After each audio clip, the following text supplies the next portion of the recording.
Hello, everybody, and welcome once again to another episode of Flick POV, where we discuss our favorite films and our favorite shows.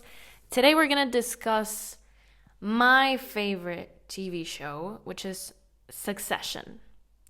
I wish I could have Jesse Armstrong's writing skills. I would kill for them.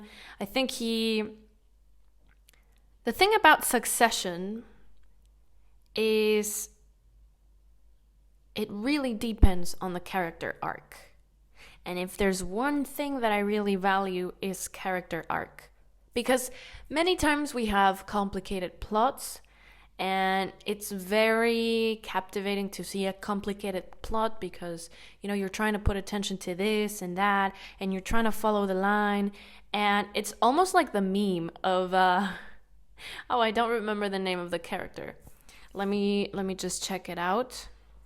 It's like the Charlie Day meme from It's Always Sunny in Philadelphia, where he is trying to explain everything that's going on, and he has papers on the wall all tied with red string.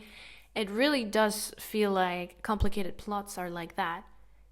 And so when you have a complicated plot, in my opinion, obviously, I feel like you don't have to deepen as much on every single detail and every single action that reveals something different from a character. But when you have a plot that it's not as complicated, let's say Succession, it's not going to be as tangled, because it is complicated, but it's not as tangled as Game of Thrones, for example, because you don't have as much characters.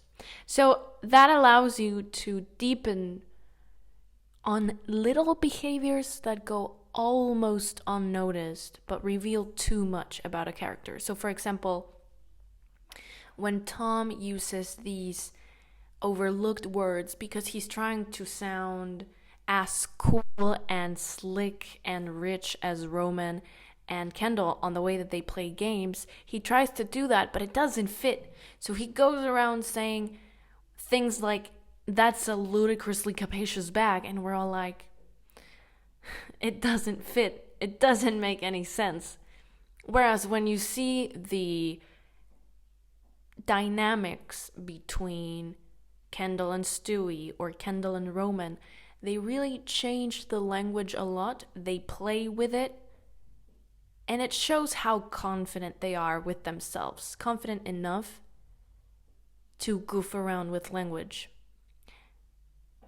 And I think also, for example, Luca Guadagnino's films tend to do that because it really does deepen on a group of people or a couple of characters. And I guess this is why this is my favorite show of all times. And as I said before, I just wish I had not only Jesse Armstrong's, but the entire writing team's skills. Now, for this article, the title I went with is How Succession's Ending, quote, made sense dramaturgically, quote, part 1. I think that wasn't really the best title ever.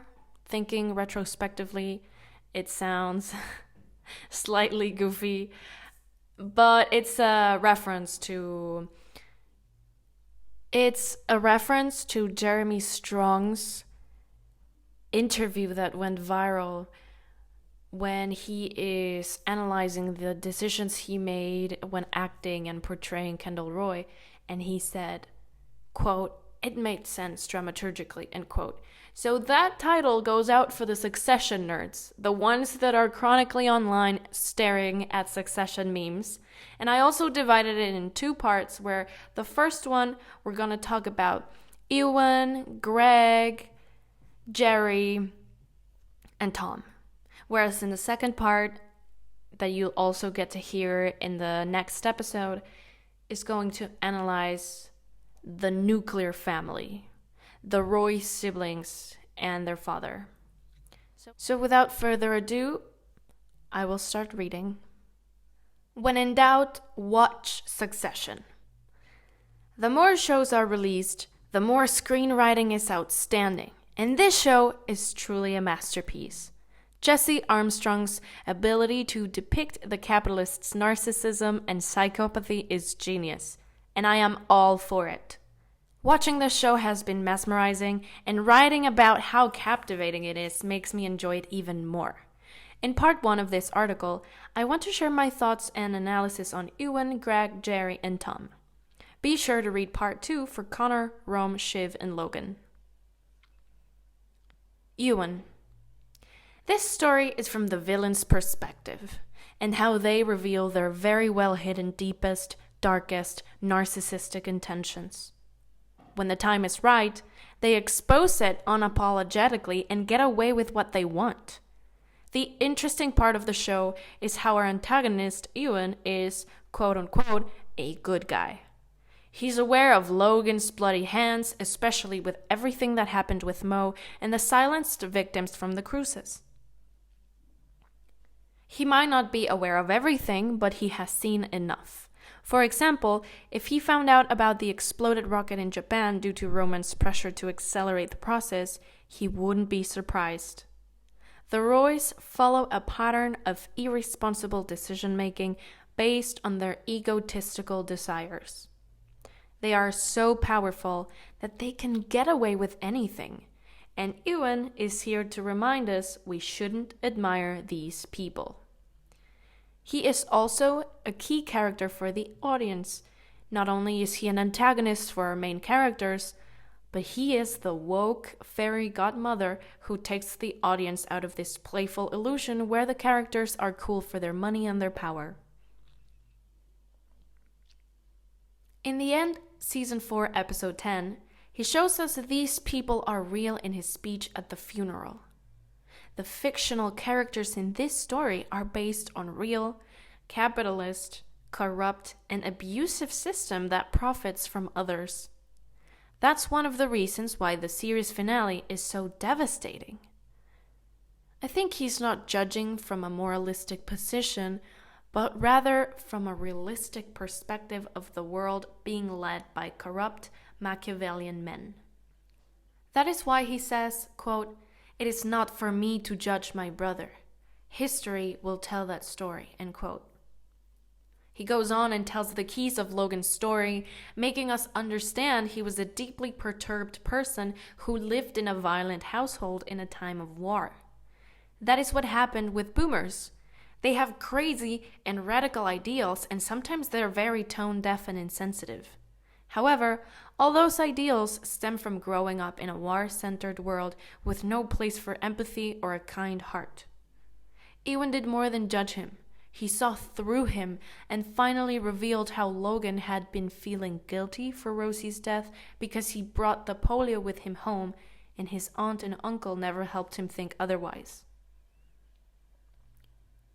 Ewan's speech seems rude, but it's fair because most of the time when someone we disliked or disapproved of their actions passes, we try to remember them with outstanding traits.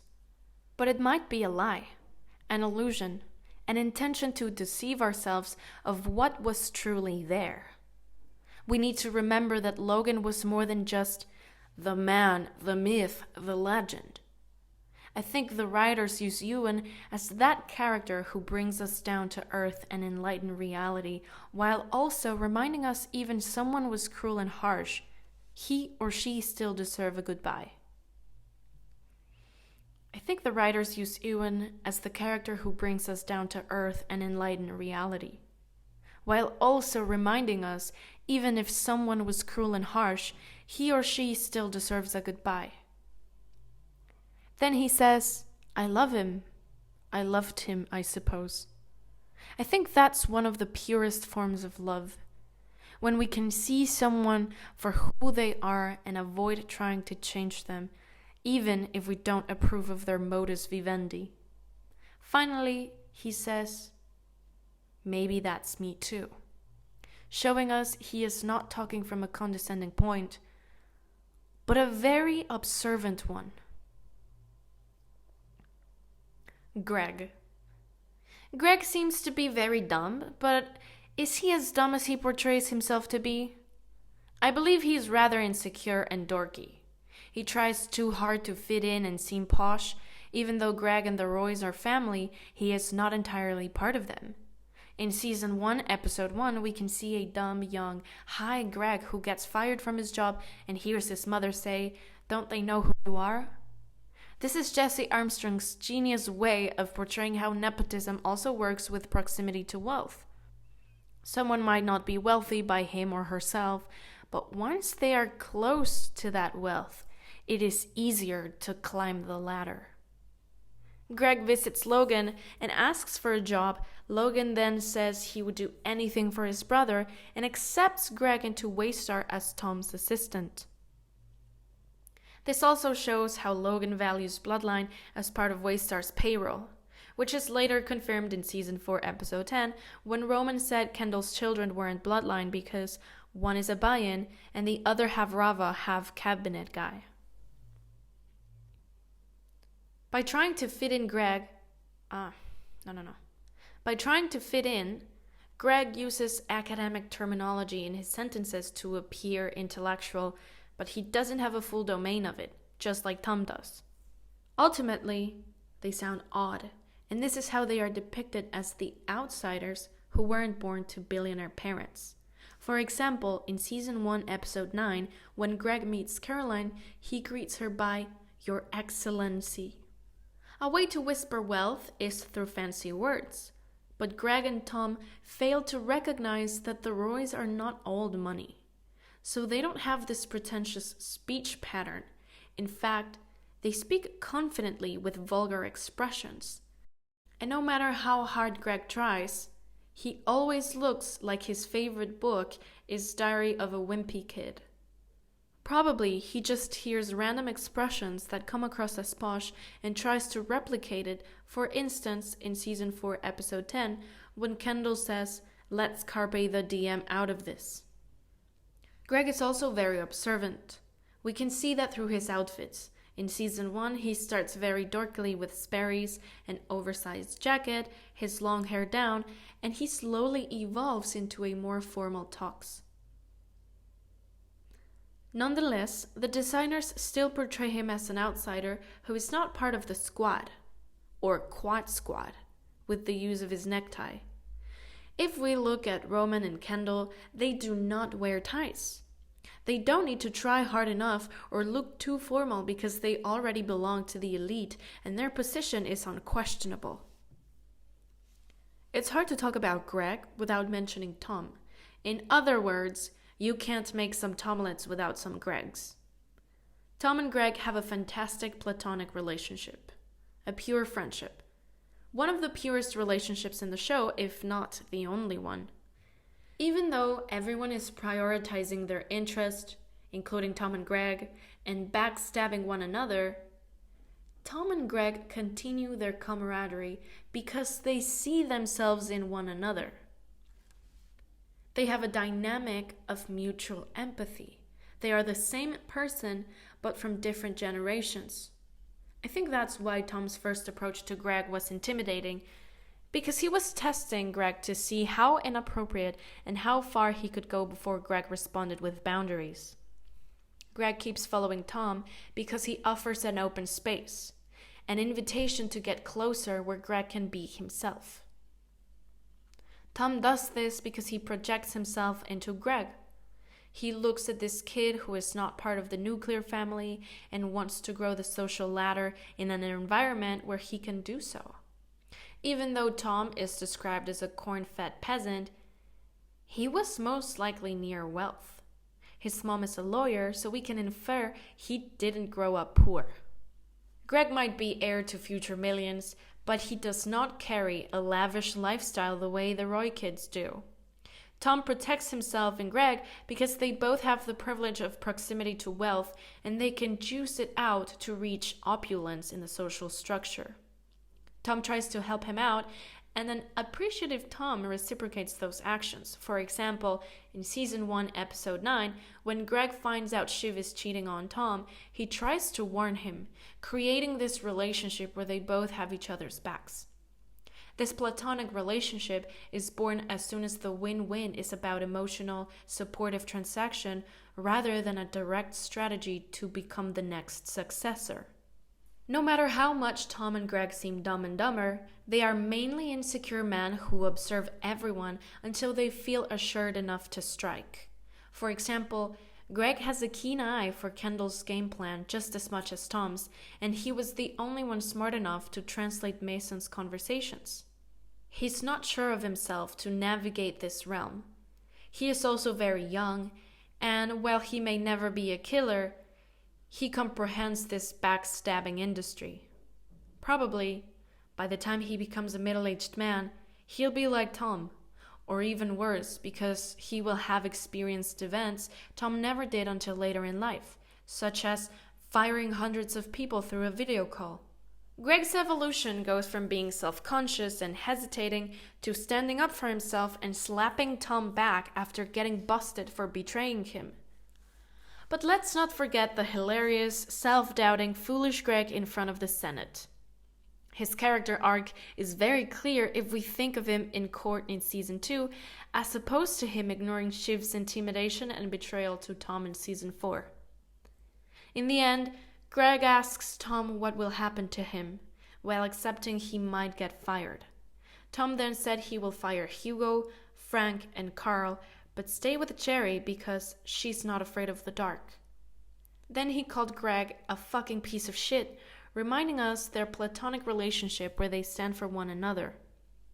Tom even respects Greg's backstabbing because he finally viewed that cruelty and fierceness everyone needs to survive the corporate world. Maybe he even felt proud. Greg showed us all the corporations as big as Waystar are based in you either step on others or you get stepped on. Greg did what he needed to do to secure his high salary with a low amount of work, and Tom saw that. In the end, they both did that. Gerri. Gerri is a very smart woman. She knows how to pick her battles. She's loyal to Logan because she knows how he works, and she's been working for him for decades, and she knows the kids are young. They have recently incorporated Waystar, and while Gerri has been there for more than 2 decades, the kids have probably been around for 1, without counting their training. No matter how many times Kendall tries to take over the company, she won't go with him. She believed in Rome and genuinely thought he could be successor. She's supportive of Rome, but when the kids tried to take over the company in season 3, episode 9, and Logan changed the divorce terms, she stuck to Logan's side, which makes sense because you don't bite the hand that feeds you. When Logan was hospitalized in season 1, she was considered to become interim CEO, but she refused. However, after Logan passed away in season 4, episode 4, when Tom, Carl, Frank, and her are at the China pantry, she offers to be a possible CEO. She's not going against Logan because he is not around anymore. She's also elegantly astute. For example, when she tried to dismiss Carl by saying, "I think you are a core legend. What you did in the 90s with cable." This shows how Carl's ideas are obsolete and old, whereas Waystar needs to modernize itself with up-to-date competencies. This is very characteristic of Gerri. She charmingly shows to people's faces her disapproval, and they can't hit back because she does it smoothly. She avoids conflict by putting a stop to it straightforwardly and respectfully. Contrary to her co-workers, she respects Roman and genuinely believes in him. When Logan offered Roman the job, as well as to Shiv and Kendall, he was playing chess with them and they were his pawns. But Gerri truly believed Roman could improve and grow. Even after they betrayed one another, she tells him in season 4, episode 7, "I could have gotten you there." The first time she got fired was because Roman accidentally sent his dick pic to his dad, which led to him finding out about their intimate relationship. They never kissed, touched, or slept with each other. Gerri avoided Roman's harassment, but never fully stopped it nor got further involved. I think she did so because she slightly liked him back, but never engaged in direct flirtation because she had more of a motherly love for him than an erotic one. She also doesn't fool around or play games, even though she might enjoy occasional intimacy with Roman, like in season 2, episode 5 when he masturbated in her bathroom. She also liked supporting Roman, for example, when she suggested he could take the manager training. That's why she got very upset after Roman fired her at Connor's wedding, because she knew it was Logan's call, but her disappointment stemmed from Roman's lack of initiative and self-respect. At that moment, she probably realized Roman was and will forever be his father's puppet, who couldn't stand up for himself or for Gerri. Her disappointment was so deep, she cut communication with him even after the intimacy they'd explored previously. For example, after Logan died, Roman opened up to Gerri, something he can only do with her. Nonetheless, Gerri had enough by then, so she sat down, fixed her shoes, and left. She didn't get fired because she received Roman's pictures. She got fired because Logan couldn't risk anyone else manipulating Roman, who is the easiest to control out of the three. More importantly, Logan couldn't allow Gerri to use Roman to get closer to the CEO position, but she was foreseeing Madsen's change in the dynamic and was working on staying in her position without losing her $1 million salary. We hardly ever see her lose her temper, and while everyone else speaks with metaphors, she's very honest and plain sailing. She understands the game and navigates as well, consciously and strategically.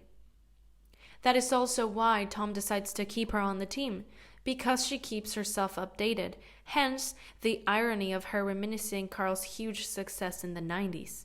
She is also successful because she is level-headed. She is not keen on abusing her power or wealth. She doesn't lie to herself, and she makes decisions based on reality. We could say she won the game compared to the rest of the characters. She kept her position, her millions, and her status. More importantly, she was rewarded for her hard work whilst being a woman. Especially because one of the constant themes in the show is how women have to work twice as hard as men only to earn half the recognition. Tom is intelligent. He understands being useful is what it takes to climb the ladder.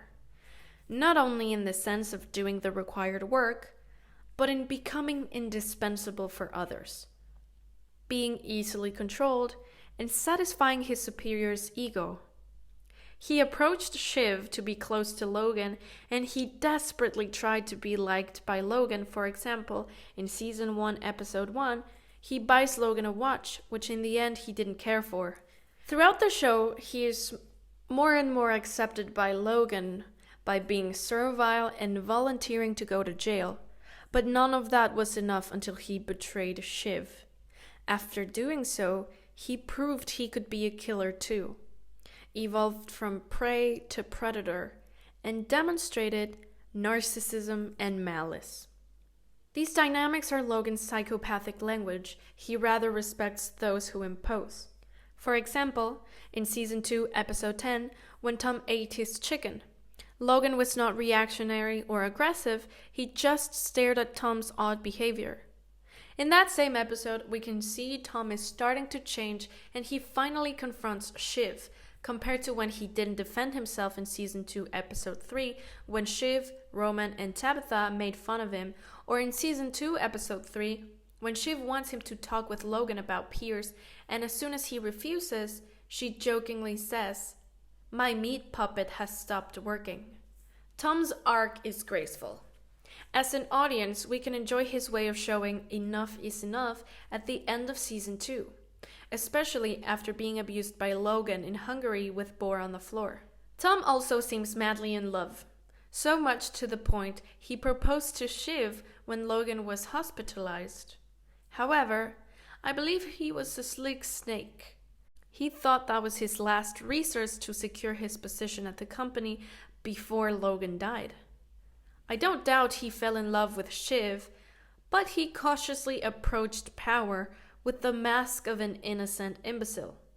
For example, when he tracked Shiv's menstrual cycle because he loved her so much, he apparently wanted to grow a family, and he found a better way of locking his role in Waystar by providing another heir. Everyone gets blindsided by Tom's final backstab. Example in Season 4, Episode 4, Carl roasts him by saying he's a clumsy interloper and no one trusts you.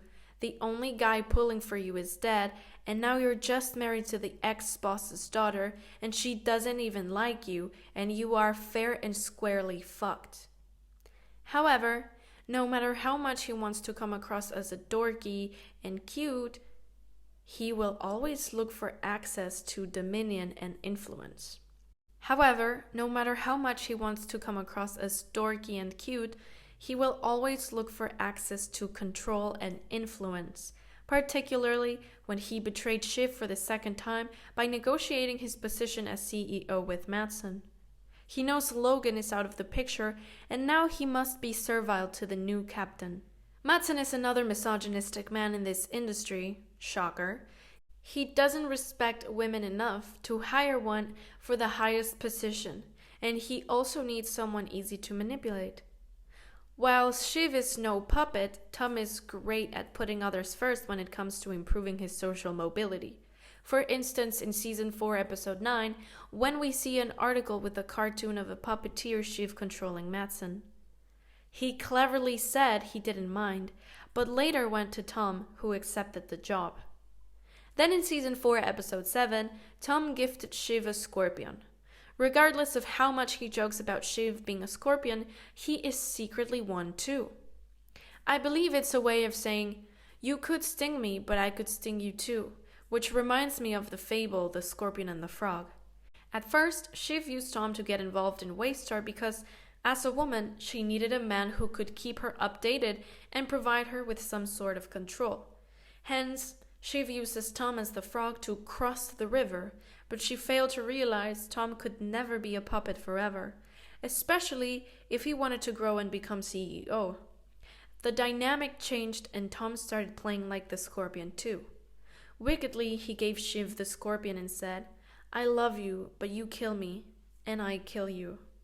Shiv and Tom were using one another and accidentally fell in love, although it was never a deep romantic platonic marriage. The relationship was and will continue to be based on a pragmatic kind of love where both lovers want to find value in their partners and ultimately work together to reach a common goal. At first, their common goal was Tom being CEO, and once Logan offered it to Shiv, Tom said, I thought this is what we wanted for me. Interesting enough, what disrupted the relationship's dynamic was not the cheating, the disrespect, or the lack of communication, but the pursuit for different goals. During the engagement, they lost a grasp of reality. They were trying so hard to prove their I'm in love with you narrative, they forgot they were using one another. Nonetheless, when they got married, we were quickly enlightened by Caroline, who kept asking the guests how long they gave them, and maybe she tried telling Shiv to stop fooling herself. Ironically, they got married in a very cold place for such a cold-hearted bond. At the tailgate party, when they finally confront each other, we can see how they're both the scorpion and the frog. They are trying to sting one another and get to the other side, which becomes a competition for who survives. Shiv said, Are you sure you're not projecting? Because that is actually you. And we can observe how they both project on one another as they play games with the same cards. And that is it for the article. So now regarding conversation, I want to go back to the part where I describe Ewan, and specifically the sentence I wrote, they are so powerful, they can get away with anything. And Ewan is here to remind us we shouldn't admire these people. What makes this show very interesting is that no matter how much you are exposed to how cool these people are, you still root for them. As the audience, we feel attached for them. We want them to succeed. At least in my opinion, I started to bond with the Roy children, and I started rooting for Kendall, and then for other moments for Roman, and then in other moments for Shiv. And then other times also for Greg, and at times also for Tom. And I think it's because we are exposed to all the details and all the story of these people. And as much as they are controlling and they are manipulative and abusive, they were people who were once abused as well. And that makes you feel empathy for them. It makes you feel compassion and think, oh, well, they've had it really hard. Their father has been very rude. They grew up in a very dysfunctional environment. So I want them to have a good life now. I want them to overcome all that pain that they faced during their childhood. And we end up forgetting how problematic they really are. But more than problematic, how disrupting they are for society. Even to the point where they are getting themselves involved in politics, they get away with murder, they get away with abusing those who depend on them. And Ewan is that character who becomes, in a way, the opposition. In a way, the modern narrative of we shouldn't admire these people, we shouldn't look up to them, but most importantly, we shouldn't forgive them just because they were once abused as well. The interesting part about Ewan is that he's not entirely wealthy as Logan is and as the Roy children are, but he still has an inheritance. So how good can you be? I think Ewan's character is just placed as the antagonist who is gonna reveal darkest secrets from the family, but that's it. Because he's trying to be this maybe not good person, but a better person than the rest of his family. He judges them. But as an audience, we don't really know how involved he got in the company. So perhaps he is just as despicable as the others. The only difference is we don't know enough. And that's it for today. Thank you very much for listening to yet another episode of Flick POV. You can always read upcoming articles at flickpov.com, especially if you want to be updated with the latest articles, since we publish our written articles before our podcast episodes. Feel free to follow us on our social media, Instagram, Twitter, and Pinterest as Flick POV or Flick POV website. Thank you and see you next time.